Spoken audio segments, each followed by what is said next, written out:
Good morning, everybody.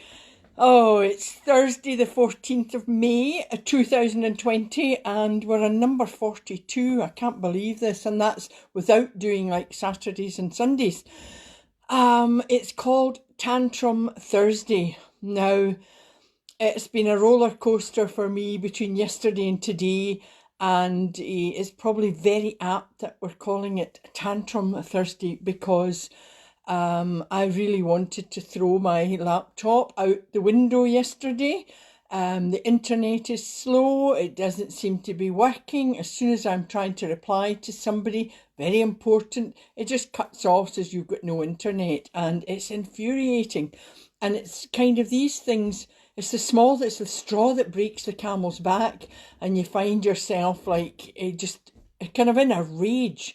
So we're kind of throwing a bit of a mix here with Tantrum because I'm trying to keep everything inspiring and uplifting. And thank you for the suggestion to the person for Tantrum, because I think it's very apt. But also a huge thank you to everybody who's sending in titles for the next, 20 videos. Anyway, it's really thank you very much. And everybody gets a virtual hour of my time. So back to today. I thought actually it's very apt to talk about anger because I think with the way we've all been feeling in the crisis, I think people who are normally calm are probably really getting angry, and those who can have outbursts of anger are having even more. However, I think we've got to know the difference between having angry outbursts and throwing a temper tantrum.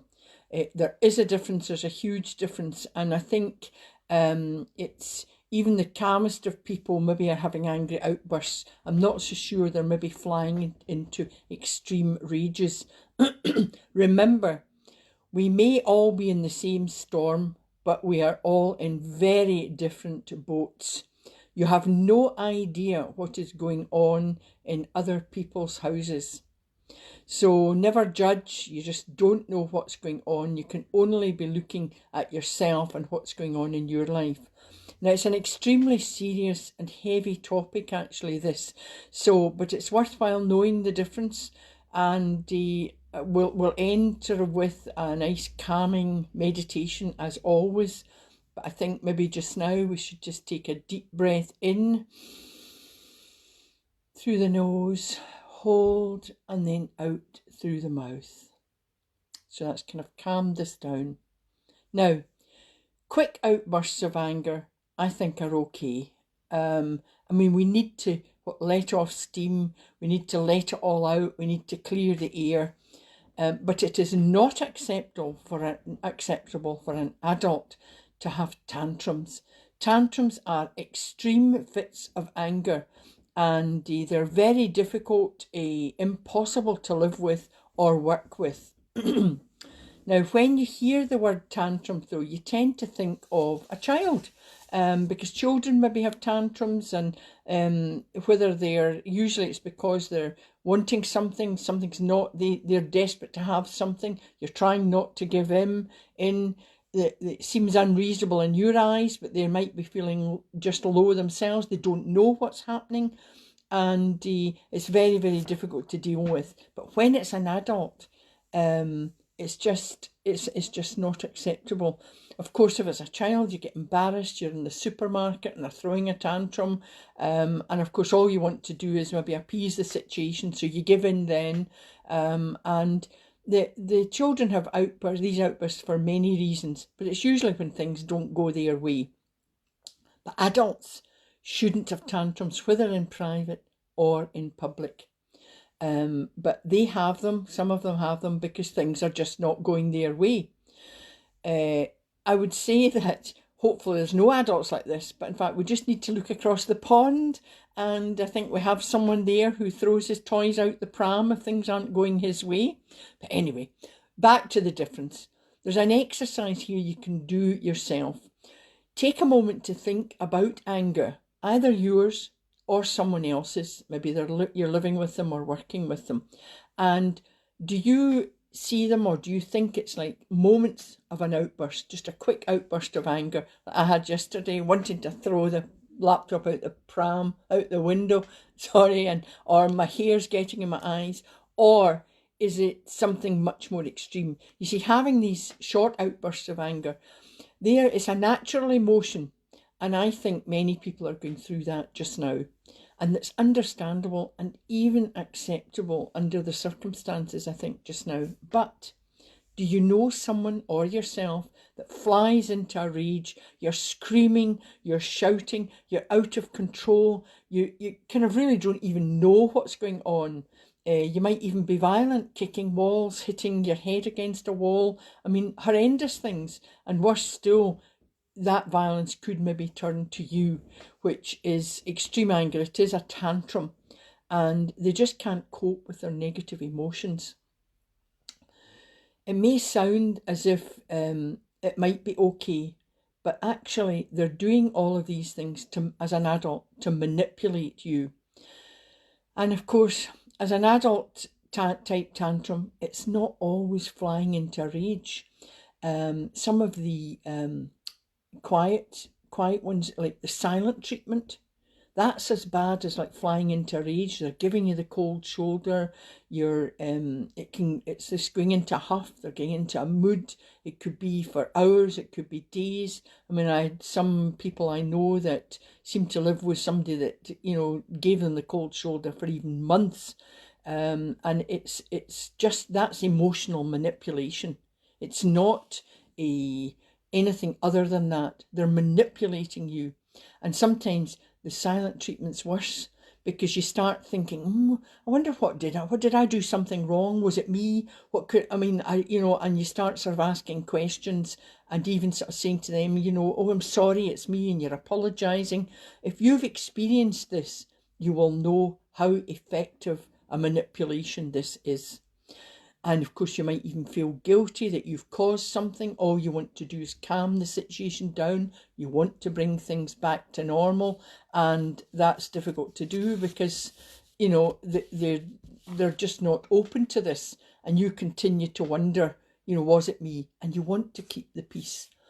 So how do you deal with an adult that has these kind of tantrums? It's difficult to know what to do, because your instinct is you just want to calm things down. You just want to have peace again. And you maybe end up just giving them what they want. Now, this is not what you should be doing, because as you know, children are the same. If you give them what they want, you're just encouraging this behaviour to be repeated, and they just continue. And every time they want something, you're teaching them that they'll get what they want if they throw a tantrum. So I'm going to kind of start with what you shouldn't do. So again, you shouldn't give into them and give them what they want, because it encourages the repetition of the behaviour. Now, it's no excuse, but past conditioning can have impact on these adults. It means that perhaps as children, their needs weren't met, so they actually haven't learned to be able to control or calm their emotions. They haven't learned to be resilient. They're unable to calm themselves.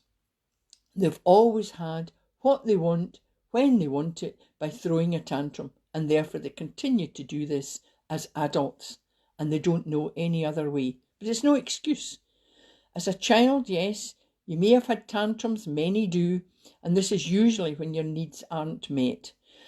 So as an adult, it means that you just don't know how to get through that, and you always get what you want. So if you've got children and they're throwing tantrums, it's a difficult one to do, but you really should try and teach them or give them, have some way of allowing them to express how they feel verbally, instead of just having tantrums and angry outbursts. If they learn this, then they will they will develop socially appropriate ways of expressing their anger when they're an adult. And of course, they'll not throw tantrums, or shouldn't throw tantrums, that hurt and are harmful to all those that are round about them. It's a very, very important thing when you're kind of teaching a child this way, and that they're learning as adults that they'll be able to control their emotions. Of course, if they haven't learned this, the good news is that they can learn. It's never too late to learn to be resilient. and deal with the situations in a different way. Of course, that's only if they want to change. Remember, you can't change other people. You can only change how you react to them. So adults who throw tantrums, they're toxic. They impact negatively on everyone around them and even themselves. So the quick, short advice would be cut them out of your life. But of course, that's easier said than done. We might be living with someone that is like this. We might be working with someone like this. And it's very, very difficult. Of course, it touches, and I know it's a huge topic, but domestic violence kind of falls into this category. But they are more than anger. Their manipulation, the way they behave, is not just through anger, but it's a desire and a need to control you. So when adults are flying into this sort of rage, they're irrational. And even after their anger, they might have little or no recollection of doing this, how they behaved, and therefore there's no apologies come. Of course, there are abusers that they do it deliberately and they do know what they're doing. And the worst of it is they sometimes do and often do apologise. If you've ever been in a sort of domestic violence situation, people will often say, why do they go back? Why do they do this? But of course, they're pulled back into this, oh, I love you, I won't do it again. And you start believing them. And of course, perhaps you have been truly in love many years ago when you met, or a few weeks ago, it doesn't matter. And then you're pulled into it and suddenly everything's your fault. And they will blame you in a kind of roundabout, subtle way. It's really horrible. And as far as domestic violence is concerned, there might often not even be physical abuse, but there will be this emotional and psychological abuse. That scars you deeply. Sometimes I feel, having dealt with clients over the years, I feel that sometimes that's a deeper abuse because it can't be seen. Now, I know there's physical abusers who are physically violent will maybe hit where it can't be seen. But if you're examined, the bruises will be seen. The emotional and psychological bruises are not seen. And actually, you can often feel stupid because these are clever people. They're like Jekyll and Hyde, and they might be in positions of top positions actually in jobs, and where people round about them in the workplace think they're wonderful. So you start to wonder, is it just me? So it's very, very difficult. But the advice, of course, if there's any kind of abuse like that, is you need to leave. But again, it's easier said than done. And of course, if your life is threatened, that definitely you really need to get out. And of course, you need to find a safe haven. Difficult in these times, but you really need to protect yourself and look after yourself. Above all, protect yourself. Now, what should you do if you've got adults that are throwing tantrums? Well, you don't engage with them. They feed off your response. That's what they're looking for. So when you, even when they give you the silent treatment, you're kind of apologising, say, was it me? Is it something I did? You really should not engage at all. You stay calm, and you can say in a calm voice, you'll talk when they've calmed down. Now, I know only too well that sometimes if you may have found this yourself, sometimes if you're even getting kind of angry and somebody says, oh, for goodness sake, calm down, that can actually make you worse. So you've got to sort of cock-annie, as we would say here, just be careful about how you're dealing with it, but at all times try and stay calm. You really, if it's all too much, you really have to leave them. You must decide to leave them behind. Again, as I said, very difficult if it's a family member, but take yourself off to your own space. And of course, it's like the broken record, but the bathroom, this is your safe haven. Lock the door, get yourself in there. If it's a work colleague, you might have to do that as well. And work colleagues, quite a lot of the manipulation there can be subtle. In fact, sort of used to sort of say to people, you're often walking along the corridor or you're in front of people and suddenly your manager, your boss says, see you, and they're pointing their finger and all this sort of, it's abusive and aggressive behaviour. And it's difficult to kind of address that, particularly when there's others around. if you have the confidence, you should say, I will speak to you in a moment if I can come to your office. You try and diffuse the situation that way. Again, easier said than done, but they're very subtle manipulation. Of course, if it's extreme rages that they're flying into and there's any kind of threats, you really need to take the appropriate steps to report that kind of behaviour. And don't get me started on the bullying issue, because over the years I do some, it's called sort of investigative interviewing. In fact, somebody thought I was a PI. Sounded really sort of exciting. This wasn't. I was called in to sort of resolve issues in the workplace which had grown out of all proportion, really, and we were trying to settle things and resolve things before a tribunal. And what really used to infuriate me, still does, is that if you're bullied, what does the workplace do? They send the victim for counselling, or they say, oh, go home, we'll sort things out for you. To me, the bully needs the counselling. And that's often what happens. It's the bully. What happens if they're not sent away or told they need to get counselling? They just go and bully someone else. Or they're moved to another department and continue their behaviour. It's almost endorsing that, well, I'm okay, that's the victim, I'll find someone else. And there always will be someone else. And it's really, really difficult, but it needs to be reported. And when I used to do the interviewing, I would interview the bully as well. And frequently we did manage to resolve issues and get the bully to see that their behaviour was unacceptable. But then I was like an external party, not within the organisation. So what should you do? As I said, you should keep calm. And it's very difficult if someone's screaming at you or they're giving you the silent treatment. Very, very difficult. Your instinct is, I need to fix everything. I need to do whatever it can to stop this. That is wrong. You really need to just walk away. You don't want to play their game. Don't take it personally. Now, by that I mean it may be personal, but don't start with phrases like, did I do something wrong? Was it me? And pull yourself into that situation again. That again's feeding into their behaviour.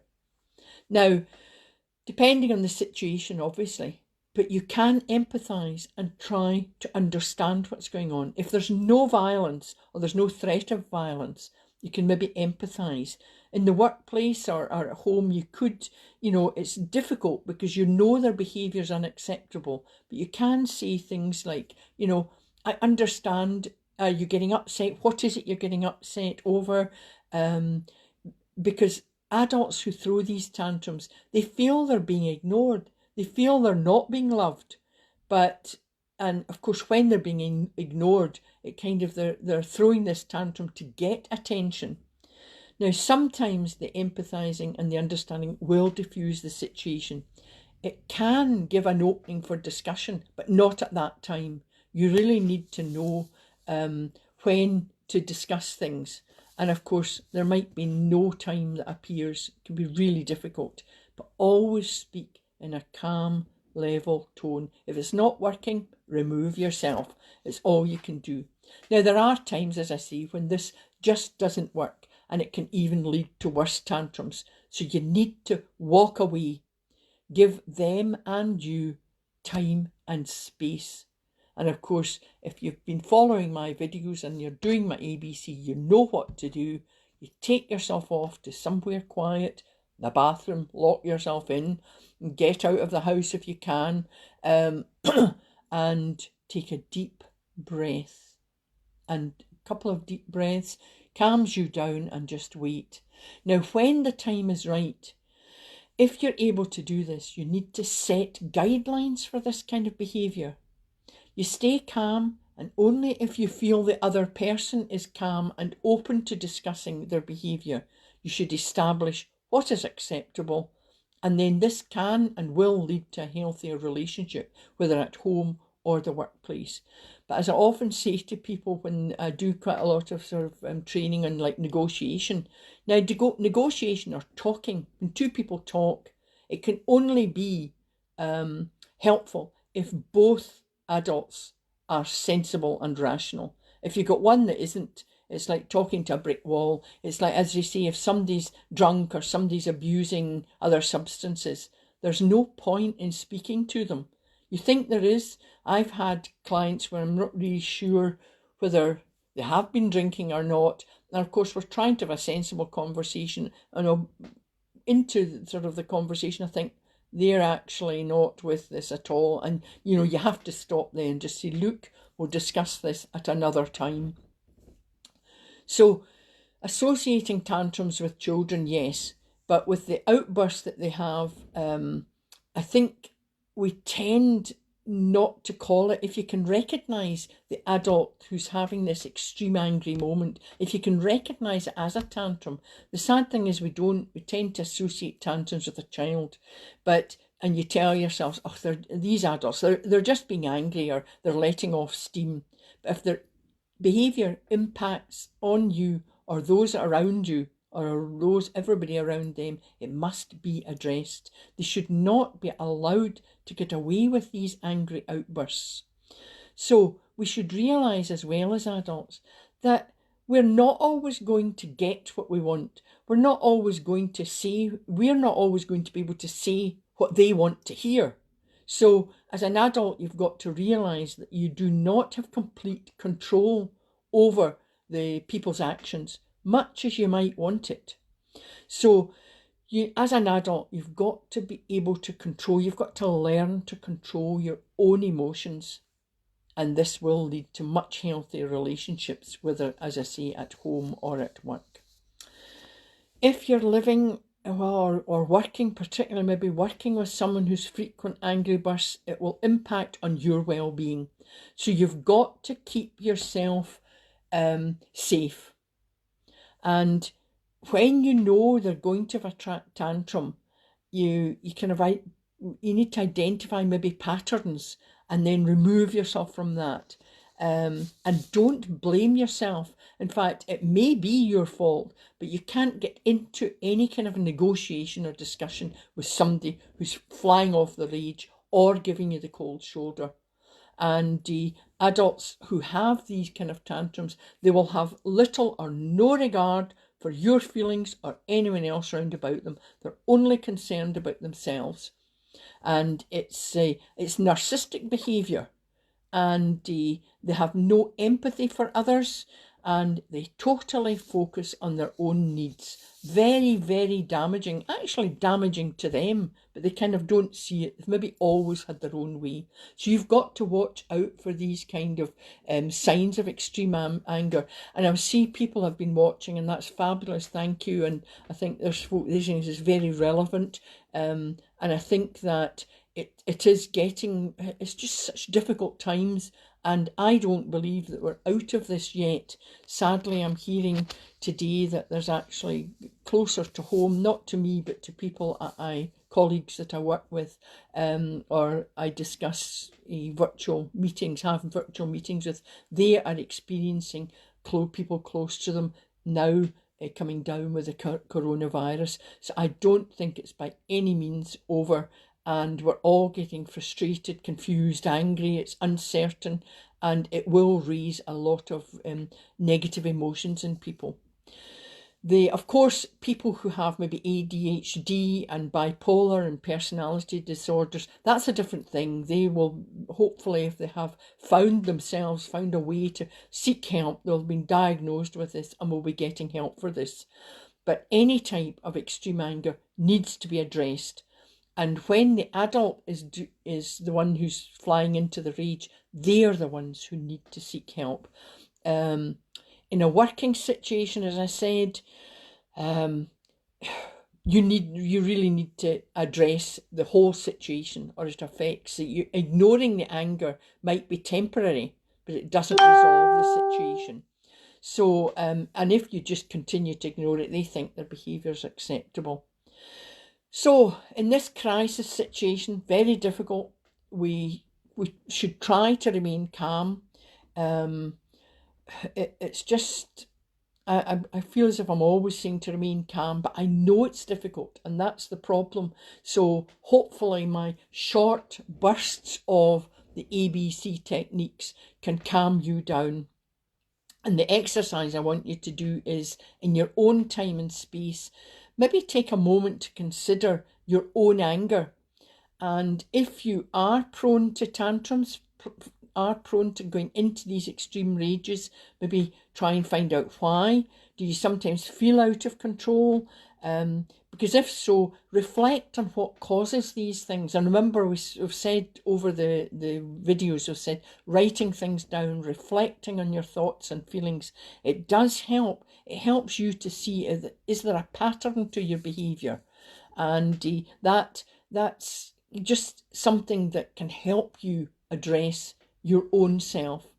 If it's happening to other people within your family or at work, then take a moment to think, well, are they, is there just a short outburst of anger, or is it extreme anger? Is it sort of tantrums that need to be addressed? If it's another person, of course, if it's yourself, you can seek help. If it's another person, when everything is calm, you can suggest they seek help, but you can't do it for them. So where possible, it can be done. You can remain calm, and that does help the situation. And I think perhaps this is a moment where we should think about doing our ABC again. It's been a heavy topic today. I've seen sort of angry outbursts myself with things that normally I wouldn't bother me, but I've got important things I want to maybe get across, and then I get, I'm not going to manage this. And when I'm trying to think about what I'm doing, I think yesterday even there was a bit of poor quality with the video. That upsets me, and I think, but I don't really have any control over that other than to do the video again. If you remember, I did one for a whole hour. I'm chatting away. Nobody could hear anything. So I did it again. So you can, if you've got things that are within your control, then take control and take action. So what is within your control is to do like ABC. So today, apart from thanking all our frontline workers, I think there's still a long way to go for them. So we thank you from the bottom of our hearts. But for ourselves, I think we should just say a short affirmation just now, sitting calmly, you say, I am calm. And while you're saying that, you do your breathing. You're deep breathing in through the nose, hold, and then exhale. And you really will feel better. Now, the imagination, the creative imagination, my C, you can do lots of things. I think you can imagine yourself walking in nature. Nature's a tremendous boost to your positivity. And even if you can't get outside, take yourself in your imagination to a place you like to be. I love the sea. I love seeing all the scenery. We've had lovely ones sent from Ireland, from Scotland, from the Scottish Isles, some in America. I mean, wonderful posts. And I just need to look at them, and I'm there. I can take myself off in my imagination. Close your eyes and you're there. And when there's a video showing of it, it's wonderful. You can take yourself into the sea, the countryside, the woods, the trees, the meadows, wherever you want to be. And imagine the warmth of the sun in your face. Or even when you're trying to cool your anger, imagine the cool raindrops splashing on your face, and it cools you down. Absolutely wonderful feeling, and you will feel cool and you feel calm. So the affirmations and the ABC, they're extremely powerful because it's the power of the mind that is changing your mindset very quickly. So the final tip for today is remove yourself from any angry, negative people. Just take yourself off, give yourself time and space, and hopefully that will allow them to calm down as well. So I thought we'd do I didn't ask for suggestions, mind you, for any meditation, but I thought I might do the calm lake, the boat on the calm lake. And I think I've said this before, I used to think that I would get myself in the boat and push myself onto the calm lake and just lie and watch the sea or watch the water, watch the sky. And I did it once, and in face to face with a group, And as I said, and push the boat out, step into the boat and push it out. I could hear this. I kind of opened my eyes and there was a lady having a bit of a panic attack. So I immediately brought the boat back onto the beach and we all settled. And when I spoke to her afterwards, she said, I hate water. I can't step into that boat. So I said, well, that's fine. So I changed the meditation slightly. But I did say to her, what if we put your boss or this angry person into the boat and pushed it out there? Oh, she said, that would be fine. So that's maybe something to think of. If you're got an angry person in your life, get them into that boat, send them off. Or better still, wrap them in that ribbon or the balloon and send them flying high out of the way. So the meditation today, we sit, shoulders back and just get yourself comfortable. Put your feet on the ground and we'll close our eyes and we'll do the meditation. Now, this is very effective because this meditation brings you peace. It reduces stress and anxiety, and it will help calm your mind, and it will also help you to be still and give you a moment to value yourself. So if you want to close your eyes just now and imagine you're standing beside a calm lake. Now take a deep breath in through the nose, hold, and then exhale. You're beside the calm lake. The sun is shining down. You feel the warmth on your face. You feel relaxed. You feel calm. The water is like a mirror, flat and calm. Sit down at the edge of the water. You might want to trail your hand in the water, feel the coolness of the water. You could splash your face with the water. Lie back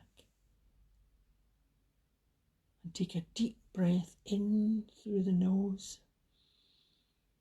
Hold and then exhale. Let the heat of the sun flow through your body. Listen. There is no sound. You enjoy the rest and tranquility. Your mind is now calm. You feel at peace. Your mind is still. Breathe in the warmth of the air. Hold your breath. And when you exhale, slowly open your eyes and then say your affirmation. I feel warm. I feel relaxed. I feel valued. I am worthy. I am calm. My mind is calm.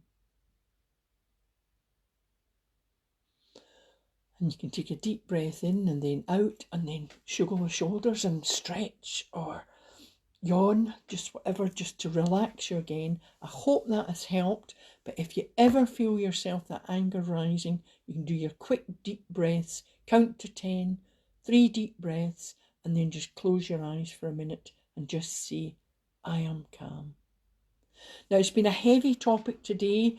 It's going to be, I think tomorrow, I think somebody suggested it's going to be Frivolous Friday. So let's look out for something that's a bit upbeat and happy, and think of something. I'll be thinking of something I can maybe tell you about that's frivolous and get us all into the Friday mood, ready for the weekend, albeit every day could be a weekend for us, or weekends are like weekdays now. So enjoy the day today, and thank you again. I'm honoured and privileged that many of you have shared your stories with me. And Red Door Blue Door, I'm about to get emotional there, but it's been really a privilege to hear the stories and people sharing. Sharing is caring and it's healing, and I can't thank you enough. So virtual hugs to all and kisses until tomorrow. Okay, bye.